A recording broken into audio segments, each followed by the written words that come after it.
يقذب بالدين صلوات سلام۔ ماہ سیام میں ہمارا یہ سلسلہ درس قرآن اور قرآن کے آئینے میں ہمارا کردار۔ آج جو صورت ہم تلاوت کر رہے ہیں جو موضوع ہے قرآن کریم کی چھوٹی صورتوں میں سورہ ماعون، یہ وہ صورت ہے کہ یعنی اس کی 7 آیات ہیں، اور اس صورت کی فضیلت اور شان میں روایت ہے حضرت محمد مصطفیٰ صلی اللہ علیہ وآلہ وسلم فرمایا من قرأها بعد عشاء الآخرہ غفر اللہ له وحفظه الى صلاة الصبح۔ سید الرسل فرماتے ہیں جو شخص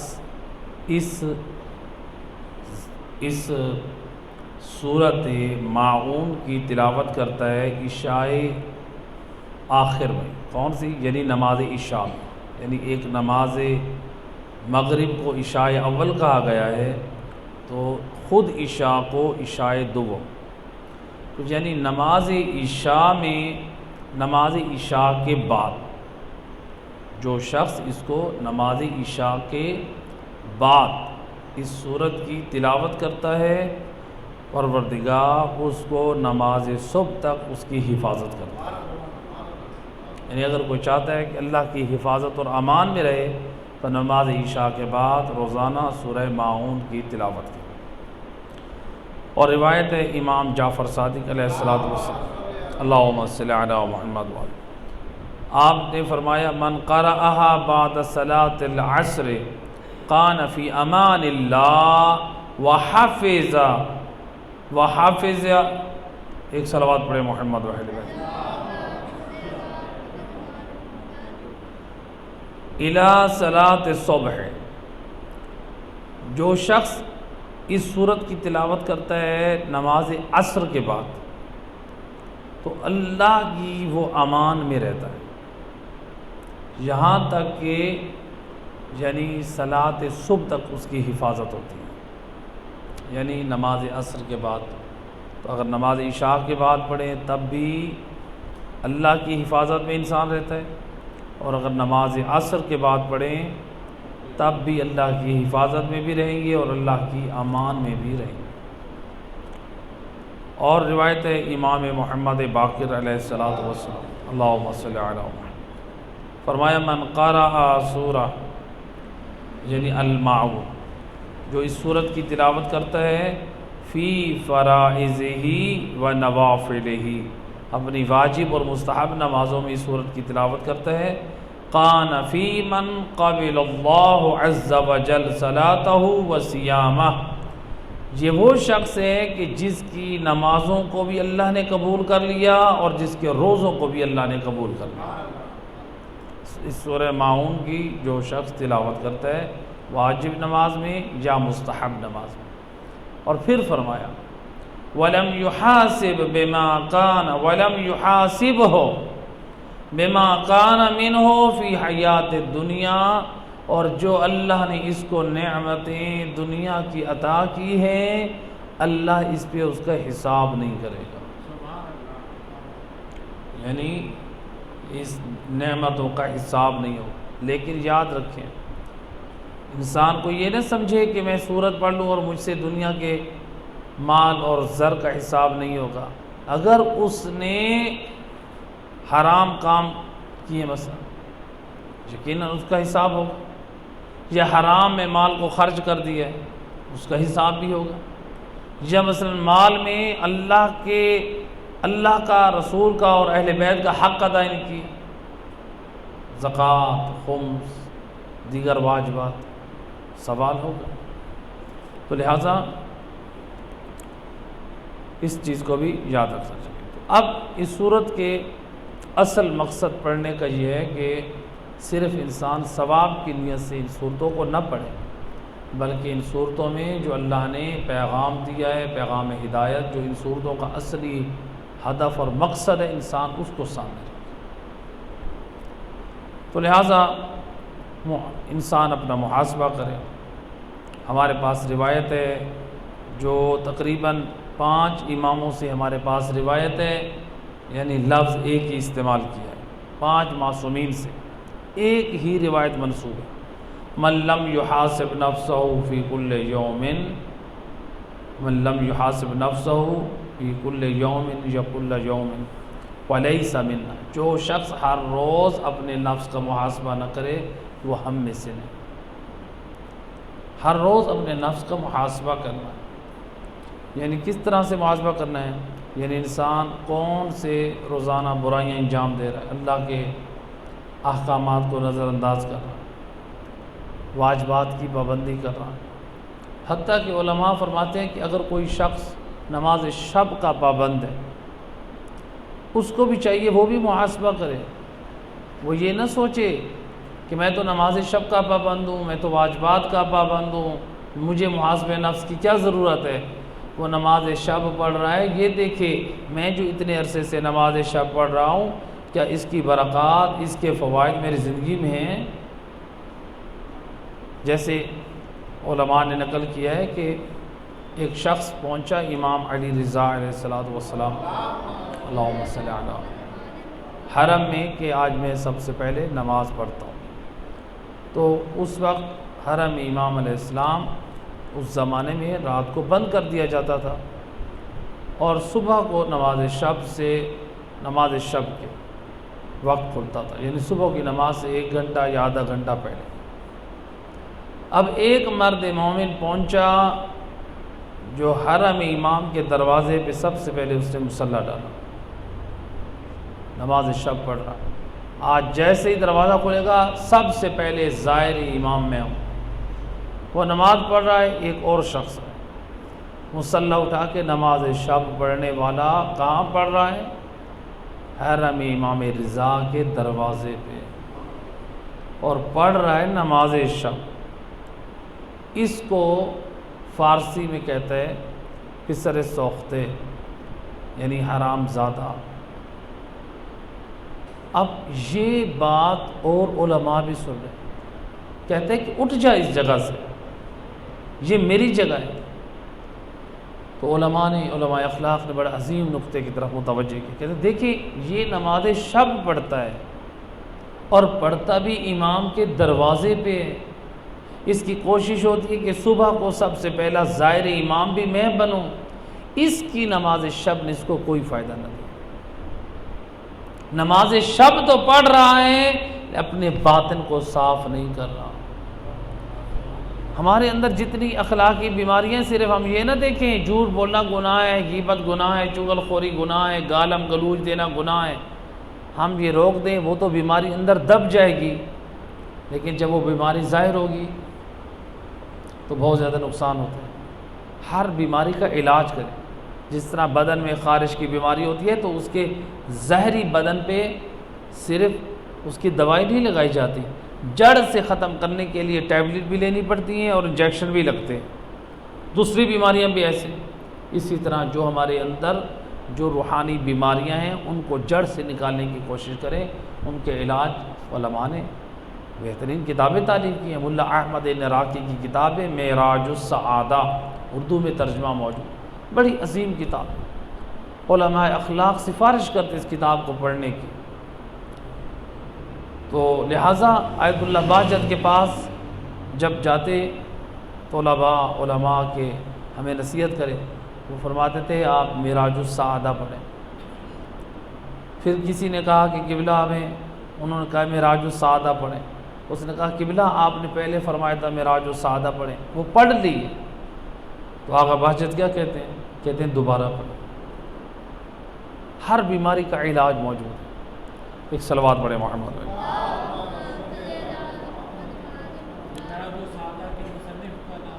ملا احمد نراقی، معراج السعادہ کے جو مصنف ہیں ملا احمد نراقی، بہت عظیم کتاب ہے، ہر گھر میں ہونی چاہیے مومن کے پاس۔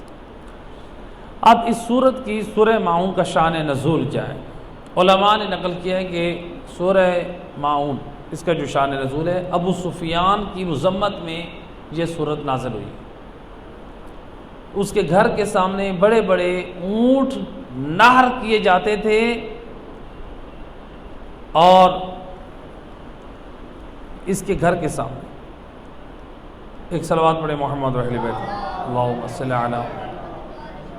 اس کے گھر کے سامنے بڑے بڑے اونٹ نہر کیے جاتے ہیں، لیکن یہ شخص اپنی عیاشی اور شکم پوری کے لیے اپنے یاروں اور دوستوں میں مصروف رہتا تھا۔ تو جو غریب یتیم ان کی طرف توجہ نہیں تھی۔ تو ایک دن ایک یتیم آیا، اس نے گوشت کا سوال کیا تو ابو سفیان نے اس یتیم کو دھتکار دی۔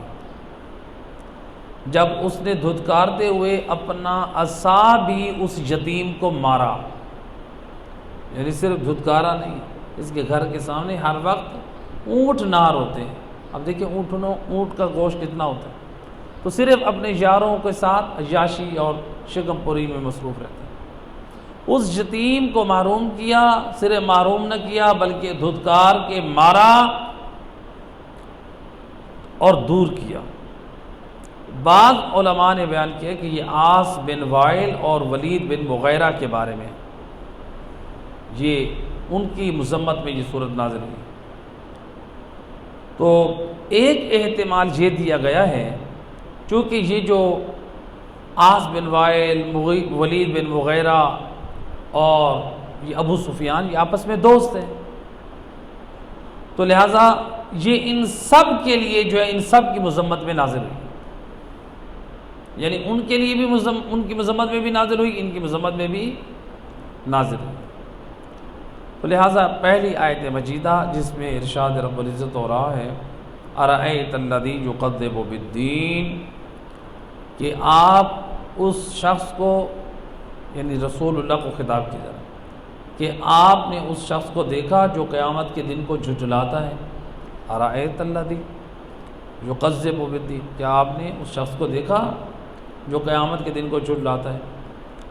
تو یہاں پر یہ جو ہے یعنی یکذب بیوم الدین، یوم الدین سے کیا مراد ہے؟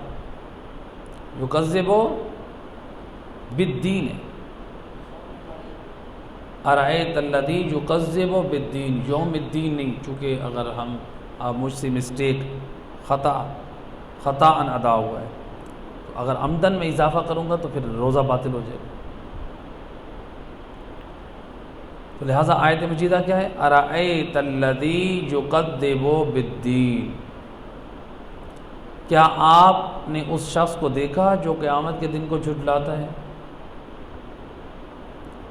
تو لہٰذا اب یہ جو دین ہے، الدین، یا جیسے مالک یوم الدین ہم پڑھتے ہیں، تو یہ اس دین سے کیا مراد ہے؟ یعنی یوم جزا، یوم قیامت، یعنی یوم حساب، یوم ثواب و عذاب، یوم فیصلہ، یوم الدین۔ تو لہٰذا قرآن کریم نے یہ بھی بیان کیا ہے کہ قیامت پر ایمان رکھنا متقیوں کی اوصاف میں سے ہے، جیسے کہ قرآن کی آیت مجیدہ میں وَبِالْآخِرَةِ هُمْ يُوقِنُونَ، وہ آخرت پہ ایمان رکھتے ہیں۔ تو لہٰذا علماء نے ایک جہاں پر بڑا عظیم نقطہ بیان کیا، کہتے ہیں اگر ہم اپنے ارد گرد نگاہ کریں تو ہمیں اپنی زندگی میں کیا نظر آتا ہے؟ زندگی نام ہے سونا، پینا، کھانا، لباس، عیش و عشرت، یہ ساری چیزیں زندگی میں ہماری یہ چیزیں، اگر ہم اس زندگی میں دیکھیں تو گویا یعنی کھانے پینے، جنسی خواہش کو پورا کرنا اور سیر و تفریح پہ جانا، کہا کہ یہ چیزیں اگر دیکھیں تو کھانا پینا اور یہ چیزیں سارے آخر میں کیا ہے؟ انسان ایک گندگی کا تھیلا ہے، کھا رہا ہے، پی رہا ہے، اپنی لذات کو حاصل کر رہا ہے، تو لہٰذا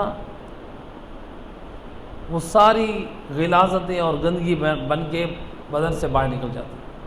لیکن اگر انسان اپنے ہدف اور مقصد کو سامنے رکھے تو پھر ایک عظیم امر کی طرف توجہ دلائی گئی ہے۔ تو دو چیزیں، عام زندگی کی طرف ملاحظہ کریں تو ہمیں حیوانیت نظر آتی ہے، اب اگر ہم مقصد انسانیت کی طرف دیکھیں تو ہمیں اس میں کمال نظر آتا ہے۔ تو لہٰذا ایک مقام پہ اللہ سبحانہ وتعالیٰ نے قرآن مجید میں فرمایا افحسبتم انما خلقناکم عبثا وانکم الینا ترجعون، کیا تم یہ گمان کرتے ہو کہ ہم نے تمہیں عبث پیدا کیا ہے جبکہ تم لوگوں کو اللہ کی طرف پلٹنا ہے، یعنی ہماری طرف پلٹنا ہے، یعنی عبث پیدا نہیں کیا ہے۔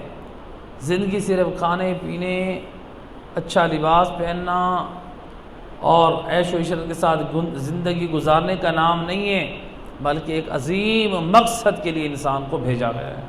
ایک صلوات پڑھے محمد علیہ، اور اس کے لیے فرمایا ما خلقت الجن والانس الا لیعبدون، یعنی انسانوں اور جنوں کو جو اللہ نے پیدا کیا ہے، مقصد کیا ہے؟ اللہ کی عبادت کرنا۔ ایک مل کے صلوات پڑھ دے محمد علیہ۔ تو اب یہاں پہ علماء نے ایک بہترین ایک عظیم نقطہ بیان کیا کہ دیکھیں اللہ نے ہمیں بھیجا ہے کس کے لیے؟ عبادت کے لیے۔ اب یہاں پہ جو اس آیت مجیدہ میں کیا کہا گیا ہے کہ آپ نے دیکھا کہ جو لوگ قیامت کو جھٹلاتے ہیں تو قیامت کا وجود کیوں ہے؟ کہا قیامت کا دن اس لیے ہے کہ وہ دن ثواب جزا کا دن ہے، کیونکہ اگر قیامت کا دن نہ ہو تو یہ عدل الہی کے منافی ہے، یہ یعنی اللہ کے حق میں یہ ایک کبھی بات لازم آئے گی کہ اللہ مخلوق سے طاعت کا تقاضا تو کرے لیکن ان کو اجر اور ثواب نہ دے، اور یہ بخل میں سے ہے، یعنی اللہ ہمیں عمل کی دعوت دے رہا ہے لیکن ہمیں عمل میں ثواب نہیں دے رہا، اور بخل اللہ سے بعید ہے۔ جو اللہ ہمارے لیے بخل کو پسند نہیں کرتا وہ خود کیسے بخل کرے؟ تو لہٰذا یہ یوم جزا جو ہے یعنی ثواب دینے کا دن ہے۔ ایک صلوات پڑھ دیں محمد۔ لہٰذا ہمارے پاس روایت ہے امام جعفر صادق علیہ السلام، اللہم صلی اللہ علیہ، ایک شخص آیا جو امام کی خدمت میں سوال کرتا ہے، کہتا ہے ایک مل کے صلوات پڑھیں اللہم صلی اللہ علیہ۔ جب سائل امام سے کچھ سمجھنا چاہتا ہے، امام علیہ السلام نے اس سے فرمایا بفرض، آپ نے فرمایا جو لوگ اگر ثواب اور عذاب قیامت کے دن نہیں ہے، ثواب اور عذاب قیامت کے دن نہیں ہے، تو اگر اللہ سبحانہ و تعالیٰ اطاعت کا حکم دے رہے کہ نقصان ہے؟ کہا کہ نہیں، یعنی اگر ثواب اور عذاب نہ ہو، اللہ تعالیٰ ہمیں اطاعت کا حکم دے رہا ہے، تو کیا اس میں کوئی ہمارا نقصان ہے؟ ہمارا نقصان نہیں۔ اب احتیاط کا راستہ کون سا ہے؟ حدیث کا مفہوم کہ اگر قیامت والے دن حساب ہے، ثواب اور عذاب ہے، اور ہم نے عمل نہ کیا تو ہم کیا ہوں گے؟ ہم گھاٹے میں ہوں گے۔ لہٰذا اب احتیاط کا تقاضا کیا ہے؟ یعنی جو نان مسلم ہے، کافر، جو قیامت پہ ایمان نہیں رکھتے، بھئی اگر آپ کہتے ہیں کہ قیامت کا دن نہیں ہے، اگر آپ قیامت کے دن پر ایمان نہیں رکھتے، اگر ٹھیک ہے آپ اچھے اعمال کریں، آپ کہتے ہیں نا کہ ثواب نہیں ہوگا، عذاب بھی نہیں ہوگا، تو آپ اگر اچھے بن جائیں گے تو آپ کو آگے نقصان نہیں ہے، لیکن فائدے کا امکان موجود ہے، فائدے کا امکان موجود ہے۔ لیکن اگر قیامت کا دن ہے، ثواب اور عذاب ہے، تو پھر عذاب کا امکان موجود ہے۔ تو لہٰذا احتیاط کا راستہ کیا ہے؟ انسان عمل کرے، تاکہ اگر آگے فائدہ ہے تو وہ فائدے کو حاصل کرے، اور اگر بدعمالیوں کی وجہ سے نقصان ہے تو انسان اس سے بچ جائے۔ ایک صلوات پڑھ دیں محمد وعلیہ۔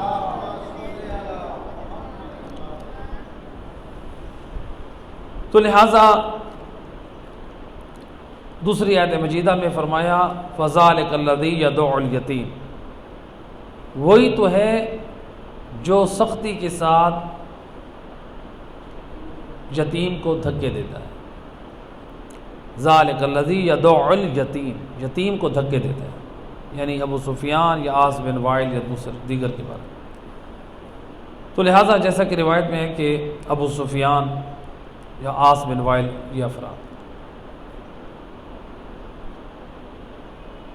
یہاں پر ہمارے پاس قرآن مجید میں ایک اور جو نمونہ اور کردار ملتا ہے کہ دیکھیں آپ سورہ دہر دیکھیں، جس میں جو تاریخ ملتا ہے کہ 3 دن یعنی امام علی اور بی بی فاطمہ زہرا کے دروازے پہ جو سائل آتا رہا، جو روزے سے اور دروازے پہ سائل کو عطا کر رہے ہیں، یعنی ایک مرتبہ یہ ہے کہ اہل بیت کا کرم اور ان کی سخاوت اور شان یہ ہے کہ وہ روزے سے ہیں، وہ عطا کر رہے ہیں سائل کو، جو بھی سائل آ رہا ہے، اور ایک مرتبہ یہ یعنی جن کے گھر میں تازی چیز ہے، تازہ کھانا بنتا ہے، وہ اس قدر عطا کر رہے ہیں، اپنی بھوک کی پرواہ نہیں کرے، اور ایک وہ ہے کہ جس کے گھر کے سامنے اونٹ نہر ہوتا ہے اور وہ یتیم کو دھکے دے کے اس کو چھڑی مارتا ہے، اپنی عصا مارتا ہے۔ تو لہٰذا یعنی آج مسلمان جو قرآن پڑھتے ہیں اور قرآن پر ایمان زیادہ رکھتے ہیں، ان کو سورہ دہر کو بھی سامنے رکھیں اور اس سورہ ماعون کو بھی سامنے رکھیں اور اس کا شان نزول کی طرف توجہ کریں کہ قرآن نے کن ہستیوں کی شان کو بیان کیا ہے، جو بھوکا رہ کے سائل کو عطا کرنے والے کون ہیں، اور جن کے گھروں میں کے سامنے اونٹ نہر ہوتے ہیں، اور وہ یتیموں کو دھکے دے کے عصا مارنے والے کون ہیں۔ اور اس کے بعد بھی مسلمان حق کو تلاش نہ کرے تو مقام افسوس ہے، انسان حق کو تلاش کرے۔ شان نزول تو مفسرین سب نے لکھا ہے۔ ایک صلوات پڑھے محمد وعلی بیت اللہم صلی علی۔ تو لہٰذا فقر اور فاقہ، تنگ دستی، پریشانی یہ ہو تو اس کے لیے ہمارے پاس جو ہے روایت ہے، امیر المومنین علی بن ابی طالب علیہ السلام آپ نے فرمایا استنزل الرزق بالصدقہ، آپ رزق کو طلب کریں صدقے کے ذریعے سے۔ تو لہٰذا اگر رزق کا دروازہ بند ہے تو صدقہ اور خیرات سے اپنی پریشانیوں کو دور کریں اور رزق۔ تیسری آیت مجیدہ میں فرمایا وَلَا يَحُضُّ عَلَىٰ طَعَامِ الْمِسْكِينِ، اور دوسروں کو مسکینوں کو کھانا کھلانے کا شوق نہیں دلاتے۔ ایک مرتبہ دیکھیں قرآن تقاضا کر رہا ہے ہم سے کہ ہم کھانا کھلائیں یتیموں کو، مسکینوں کو۔ اس آیت میں کیا فرما رہا ہے کہ وہ لوگ جو مسکینوں کو کھانا کھلانے پہ زور نہیں دیتے، شوق نہیں دلاتے، یعنی اگر کوئی دوسروں کو رغبت نہ دلائے، قرآن ان کی بھی مذمت کر رہا ہے۔ یعنی ہم خود بھی غریبوں کو، یتیموں، مسکینوں کو کھانا کھلائیں اور دوسروں کو بھی رغبت دلائیں، اسی لیے اپنی اولاد کے سامنے اعمال انجام دیں، جب بھی صدقہ و خیرات دیں ان کے ہاتھوں سے دلوائیں، جب کسی مومن کی مدد کریں اس کے ہاتھ سے کروائیں تاکہ ان کو عادت پڑے۔ یہ اچھی تربیت میں سے ہے، یہ علماء اس کی بڑی تاکید اور سفارش کرتے ہیں۔ تو لہٰذا آیت نمبر 3 اور آیت نمبر 4 اور 5 فرمایا فوائل للمصلین، آیت نمبر 4، آیت نمبر 5 الذین هم عن صلاتهم ساہون، پس وائے ہیں ان نمازیوں پر جو نماز کو بھول جاتے ہیں، نماز پڑھتے نہیں ہیں، بھول جاتے ہیں، اتنی غفلت میں شکار ہیں کہ بیٹھے ہیں گیموں میں بیٹھ گئے ہیں، موبائل میں گم ہو گئے ہیں، ڈراموں میں گم ہو گئے ہیں، نماز جیسے فریضے کو بھول گئے، نماز نہیں، لوگ کہتے ہیں ہم نماز کو بھول گئے تھے۔ بھی آپ کے لیے دنیا کے اور کام اہم ہیں. آپ نے کسی سے پیسے لینے 500 روپے لینے وہ آپ کو یاد ہے, آپ کو نماز اللہ کا جو فرض ہے ہمارے اوپر وہ یاد نہیں, تو نماز کو بھول جاتے ہیں. اللہ تعالیٰ کیا کہہ رہے ہیں؟ فویل للمصلین, وائے ہے ان نمازیوں پر جو نماز کو بھول جاتے ہیں. نماز کو بھول جانے والے, صرف نمازیوں پہ وائے نہیں ہے. وہ یہ نہ سمجھے کہ نمازیوں کے بارے میں وائے, جیسے یزید لعین نے یہ جملہ کہا تھا جب اس کے باپ نے اس کو خط لکھا تھا کہ تو نماز پڑھا کر, نماز نہیں چھوڑتا, چونکہ اپنے بیٹے کو ولی عہد بنانے کا پروگرام تھا کہ نماز پڑھا کر. تو اس نے کیا مذاق اڑایا, کہا کہ میں نماز پڑھوں, قرآن میں تو کہا ہے کہ نمازیوں پہ وائے ہے. دیکھیے قرآن کا مذاق اڑاتا تھا یزید, اور اگر آج ہم میں سے کوئی قرآن کی آیات کا مذاق اڑائے, یہ فکری یزیدیت ہے. ان چیزوں کی اصلاح کرنی چاہیے. مثلا ایک مقام پہ ایک مولانا صاحب, جب کسی مقام پہ یہ کہا گیا کہ دیکھیں آپ روزہ نہیں رکھتے, روزہ رکھیں, اور جو بندہ روزہ 3 روزے نہ رکھے جان بوجھ کے تو اس کو قتل کر دیں. تو وہ صاحب اب دین خدا کا مذاق کیسے اڑا رہے ہیں؟ ہنس کے جواب دیتے ہیں, کہتے ہیں 3 روزوں کا کہا ہے نا, میں تو پورا ماہ رمضان روزہ نہیں رکھتا. یعنی ایک تو روزہ نہ رکھنا, دوسرا حکم خدا کا مذاق اڑانا. خود یہ بہت بڑا جرم ہے, یہ گناہ ہے. تو لہٰذا یزید بھی اب بیٹھ کے مذاق اڑائے اللہ کے احکام کا, اور ہم بھی مذاق اڑائیں. ہم نے پھر درس حسینیہ سمجھا کیا؟ تو لہذا ویل للمصلین الذین هم عن صلاتهم ساہون, وائے ہے ان لوگوں پر جو نماز کو بھول جاتے ہیں, نماز نہیں پڑھتے, نماز بھول جاتے ہیں. یہاں پر علماء نے کہا کہ 2 احتمال. ایک تو یہ ہے کہ بالکل نماز کو فراموش کر دیتے ہیں. بھول جانا سے مراد کیا ہے؟ نماز کو بالکل فراموش, یعنی پڑھتے نہیں ہیں. اور دوسرا یہ ہے کہ یہ جو ہے بھول جاتے ہیں, یعنی دیر سے پڑھنا, تاخیر سے پڑھنا. تو یعنی دونوں کو شامل ہے. ایک تو یہ ہے کہ بالکل بھول جانا, یعنی نماز سے ہمارا کوئی تعلق ہی نہیں. دوسرا یہ ہے کہ تاخیر سے پڑھنا. اور جو لوگ جان بوجھ کے نماز چھوڑ دیتے ہیں ان کے بارے میں بھی ہمارے پاس روایات ہیں. روایت حضرت محمد صلی اللہ علیہ وآلہ وسلم, اللہم صلی اللہ علیہ وسلم, روایت میں فرمایا من ترک الصلاۃ متعمدا فقد کفر, جو شخص جان بوجھ کے نماز چھوڑ دیتا ہے وہ کافر ہے. رسول اللہ کی روایت. کون کافر ہے؟ جان بوجھ کے نماز چھوڑنے والا.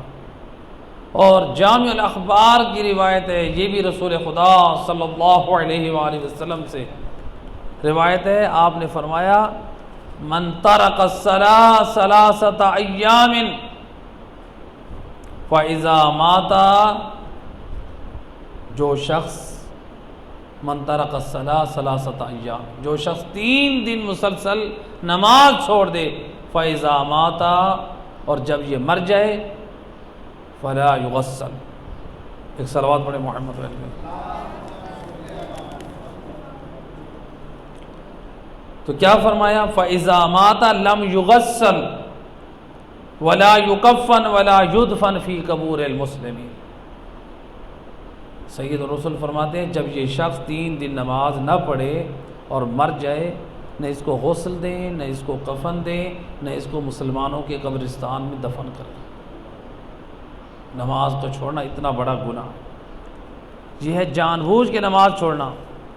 اور نماز کو تاخیر سے پڑھنے کے بارے میں خود اس کی بھی مذمت وارد ہوئی.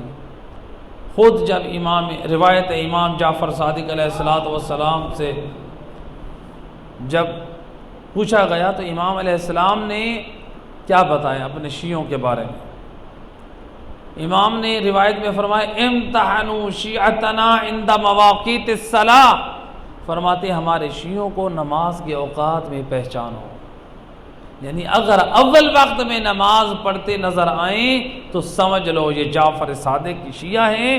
اگر اول وقت میں نماز نہ پڑھیں یہ سب کچھ تو ہو سکتے ہیں، میں امام صادق کی شیعہ نہیں ہو سکتا. امام خود اپنی زبان عصمت و صداقت سے بتا رہے ہیں ہمارا شیعہ وہ ہے جو اول وقت کا نمازی ہے. اول وقت، اب دیکھیں ذرا اول وقت کی کتنی اہمیت ہے. انقلاب ایران کے بعد گورنمنٹ کے کچھ لوگ آئے امام خمینی کی خدمت میں کہ آپ کا ایک بہت بڑا حصہ ہے انقلاب اسلامی میں، ہم چاہتے ہیں کہ آپ کے فرزند سید احمد خمینی جو ایک عالم دین تھے، ہم ان کو اس گورنمنٹ میں ایک منصب دینا چاہتے ہیں. کتنی کوششیں کی تھی امام خمینی نے انقلاب اسلامی ایران کے لیے، اور ان کے فرزند بھی پیش تھے. لیکن سید خمینی کیا فرماتے ہیں، کتنا عظیم جملہ کہا. فرماتے ہیں کہ میرے فرزند کو آپ کوئی بھی منصب گورنمنٹ میں نہ دیں. اللہ اکبر. آج ہم لوگ ہیں جو اپنی اولاد کے لیے دین کا بھی سودا کر دیتے ہیں.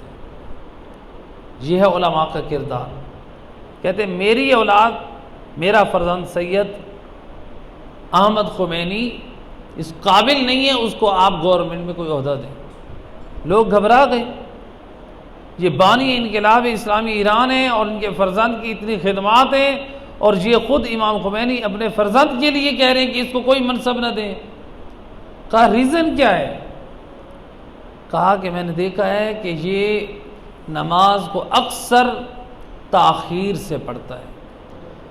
جو اللہ کے حق کو اول وقت میں ادا کرنے کی لیاقت نہیں رکھتا وہ لوگوں کے حقوق وقت میں کیسے ادا کرے گا؟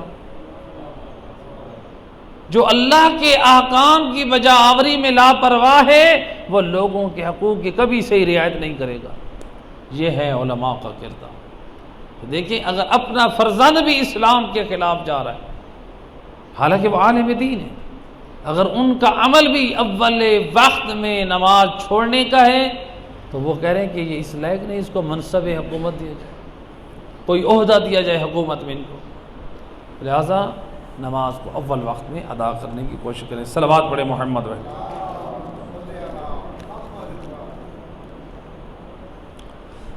یہاں پر آیت نمبر 6 میں اللہ سبحانہ وتعالیٰ فرما رہا ہے الذین ہم یراؤون، وہی جو ریاکاری کرتے ہیں. ریاکاری کرتے ہیں. تو ریاکاری کیا ہے؟ ریا کو شرک کی اقسام میں سے قسم بیان ہے. ریا خود شرک میں سے، یعنی اللہ کے ساتھ اللہ کے غیر کو شریک قرار دینا. علماء نے ریا کرنا اس کو گناہ کبیرہ میں سے قرار دیا. یعنی آپ نماز پڑھ رہے ہیں اس قصد سے کہ لوگ نمازی کہیں، روزہ رکھ رہے ہیں اس مقصد سے کہ لوگ روزے دار کہیں، گھر میں مجلس کروا رہے ہیں کہ اس نیت سے کہ لوگ کہیں مولا کا عزادار ہے.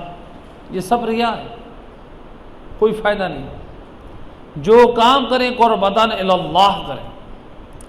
تو لہٰذا ریا وہ ہے کہ جس سے یعنی اگر عبادت میں اس کو انجام دیا جائے، مثلا حتیٰ کہ ہماری فقہ کی جو بڑی کتابیں ہیں علماء نے ایک بات سے علمی ہے کہ یہ دعائے قنوت اگر صرف ریاکاری کی نیت سے پڑھی جائے، باقی نماز قربتاً الی اللہ ہو تو کیا نماز صحیح ہے؟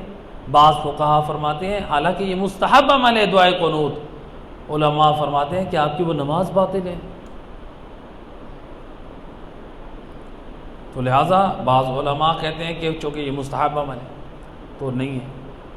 تو لہٰذا یہ دیکھیں یعنی ریا پر ایک مستحب عمل بھی اگر انجام دے رہے ہیں تو علماء کی ایک جماعت فرماتی ہے کہ آپ کی نماز باطل ہے، کیونکہ آپ کا وہ واجب اس فعل کو بھی شامل ہے جو اپنے اندر ایک ریا کے کام کو اٹھائے ہوئے، ریاکاری.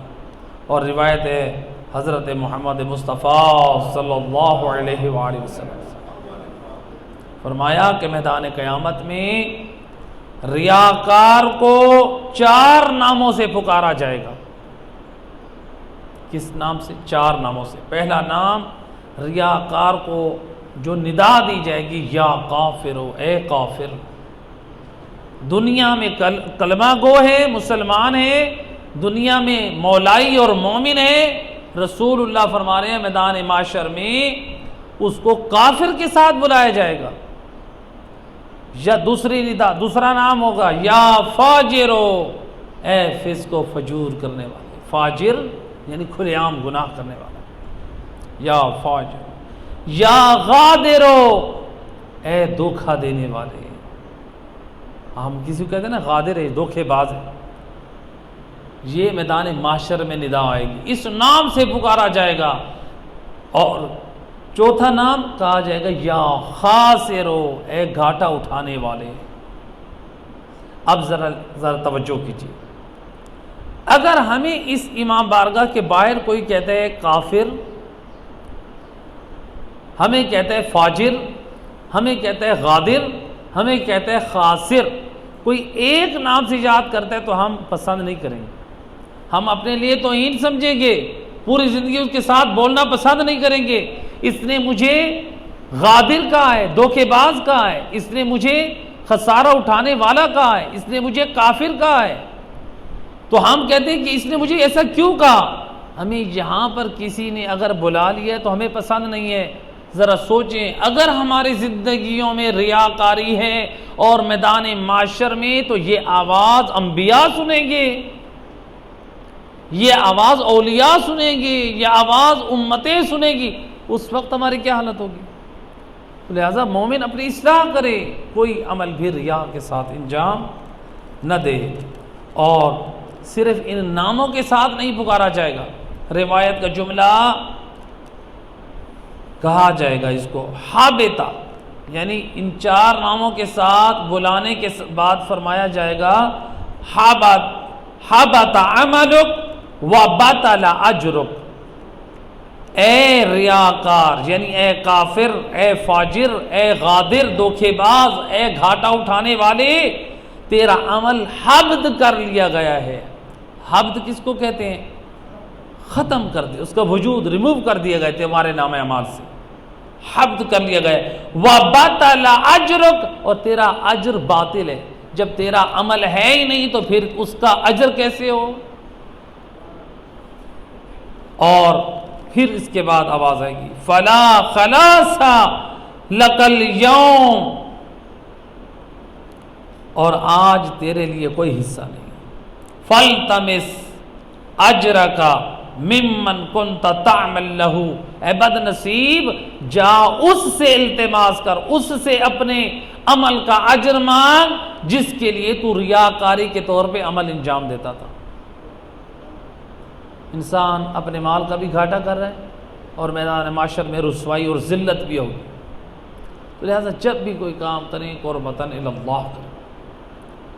بعض لوگ ہوتے ہیں کہ مثلا ہم نے جو ہے آج مثلا اپنے گھر میں 5 دیگیں بنانی، لوگوں کو معلوم ہو کہ ماشاءاللہ یہ مولا کے مجلس پہ بڑی نیاز بناتے ہیں، اگر میرا مقصد یہ ہے کہ لوگوں میں میرا نام ہو، ریاکاری، اس سے بہتر ہے کہ آپ گھر میں کچھ بھی نہ کریں۔ لیکن اگر آپ خلوص کی نیت کے ساتھ آپ نے گھر میں خود بیٹھ کے ذکر کر لیا، اور جو گھر میں کھانا جو دال چاول بنے ہیں اس کو نیاز امام حسین کے طور پہ، محبت امام حسین میں اپنی اولاد کو کھلا دیں، ہمسایوں میں پلیٹ بھیج دیں، وہ آپ کا معمولی اور چھوٹا سا عمل جو قربتاً الی اللہ ہے ان 5 دیگوں سے افضل ہے، جو قربت کی بنا پہ آپ کر قربتاً الی اللہ آپ انجام دیں۔ ایک صلوات پڑھ دیں محمد علیہ۔ تو لہٰذا یہاں پہ اچھا اب ریاکاری ہمارے اندر ہے یا نہیں، ہم کیسے پہچانیں؟ اس مشکل سے حل کے لیے وارث دین امیر المومنین سے روایت ہے، آپ نے بہترین اصول دے دیا ہر مومن کے لیے۔ مجھے اور آپ کو حق حاصل نہیں ہم کسی کو ریاکار کہیں، یہ خود گناہ کبیرہ میں سے ہے، مومن کی توہین کرنا، کسی کو ریاکار کہنا۔ اللہ جانتے اس کی نیتوں کو، ہم نہیں کسی کی نیت سے واقف۔ لہٰذا اب ریاکار کون ہے؟ آئیں، مولا علی علیہ السلام نے روایت میں بہترین اصول دیا ہے، فرماتے ہیں کہ یعنی اگر ریاکاری کو پہچاننا ہے نا اپنے اندر سے کہ ہم ریاکار ہیں یا نہیں ہیں، آپ نے فرمایا کہ ریاکار کی 3 علامتیں ہیں۔ پہلی علامت، جو ریاکار ہے وہ لوگوں میں چست ہوتا ہے، لوگوں کے سامنے بڑا ایکٹیو، تسبیح پڑھے گا، نمازوں پہ نمازیں، نماز شب، اعمال کر رہا ہے، دعائیں پڑھ لوگوں کے سامنے کہ دنیا کا بڑا مقدس اور عابد ہے، لوگوں میں چست ہوگا، لیکن تنہائی میں سست ہوگا۔ جب اکیلا ہے نہ قرآن کا پتہ ہے، نہ ذکر خدا کا پتہ ہے، نہ تسبیح کی پتہ ہے، نہ نماز کا پتہ ہے، نہ اعمال کا پتہ ہے، تنہائی میں سست ہے، لوگوں میں چست ہے، اپنے آپ کو عبادت گزار شو کر رہا ہے۔ جب اکیلا ہے کوئی پتہ نہیں، کوئی پرواہ نہیں۔ تو لہٰذا مومن وہی مخلص ہے جو تنہائی میں بھی خشوع اور خضوع کے ساتھ نمازیں پڑھے اور ذکر خدا اور تلاوت قرآن کرے۔ اور تیسری چیز بتایا جو ریاکاری کی علامت ہے، جس سے ذریعہ ہم پہچان سکتے ہیں، وہ یہ ہے کہ جب کوئی نیکی کرتا ہے تو وہ یہ امید رکھتا ہے کہ لوگ اس پر تعریف کریں۔ اب ہر شخص خود دیکھے، کیا ہم لوگوں میں چست ہیں، ہم تنہائی میں سست ہیں، اور ہم یہ امید رکھتے ہیں کہ لوگ اچھائی پہ ہماری تعریف کریں؟ اگر یہ ہے، ہر بندہ خود سوچے، اپنا محاسبہ کرے، اگر یہ چیزیں ہیں تو اس کا مطلب ہے ہم ریاکار ہیں، اور اپنی اصلاح کریں۔ کتنا بہترین اصول امام علی علیہ السلام نے دیا، یعنی ہر مومن اپنی اصلاح خود کرے، ہمیں حق حاصل نہیں کسی مومن کو کہیں آپ ریاکار ہیں، آپ فلاں ہیں۔ ایک صلوات پڑھ دے محمد رسول اللہ۔ آخری آیت مجیدہ آیت نمبر 7 فرمایا وَيَمْنَعُونَ الْمَاعُونَ وَيَمْنَعُونَ الْمَاعُونَ، اور دوسروں کی ضروریات زندگی جو ہے اس سے کیا کرتے ہیں؟ باز رکھتے ہیں، دوسروں کی ضروریات زندگی سے باز رکھتے ہیں، یعنی روکتے ہیں، ان کا خیال نہیں کرتے۔ معون یعنی تھوڑی سی چیز، معون کہتے ہیں تھوڑی سی چیز کو۔ تو اب یہاں پر یہ ہے کہ مثلا ہمسایوں میں کوئی کسی کو کوئی چیز دینا ضرورت کے وقت، مثلا کسی نے نمک مانگ لیا، ساتھ والوں نے کوئی پیاز مانگ لیے، کسی نے کوئی اور چیز مانگ لی، کسی نے کوئی ڈنر مانگ لیا، کسی نے پریشر کوکر مانگ لیا، اور چیزیں جیسے ضرورت کی ہوتی ہیں، جہاں تک کہ ماچس کی ڈبیا کوئی مانگنے آگے ضرورت کے لیے، تو یہ ہے ضرورت کی چیزیں دینا، ضرورت کے برتن، ضرورت کے لیے مثلا کسی نے بیڈ شیٹ مانگی آپ سے، ضرورت کی اور چیزیں۔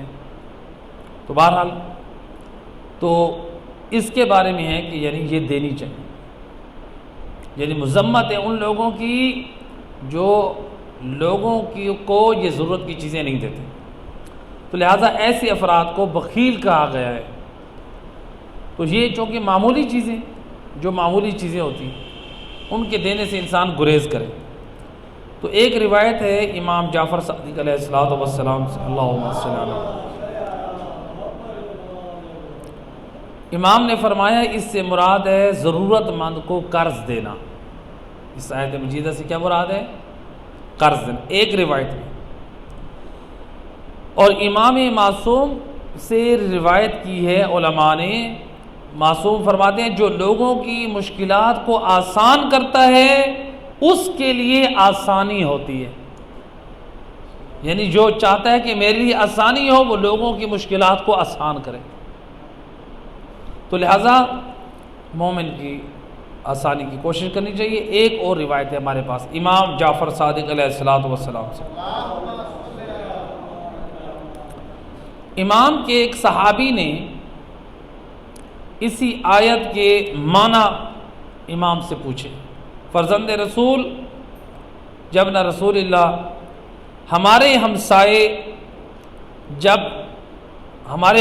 ایسے بھی ہیں جب وسائل زندگی ہم ان کو دیتے ہیں تو وہ انہیں توڑ دیتے ہیں، یعنی برتن، مثلا کپ توڑ دیا، فرج توڑ دی، پلیٹ توڑ دی، کوئی اور چیز توڑ دی، تو ہم انہیں دیتے ہیں تو وہ توڑ دیتے ہیں یا خراب کر دیتے ہیں۔ اب راوی پوچھ رہا ہے امام سے، وسائل زندگی کی چیزیں ہم سائے لیتے ہیں، وہ توڑ دیتے ہیں یا خراب کر دیتے ہیں، تو کیا ایسے لوگوں کو نہ دینا بھی گناہ ہے؟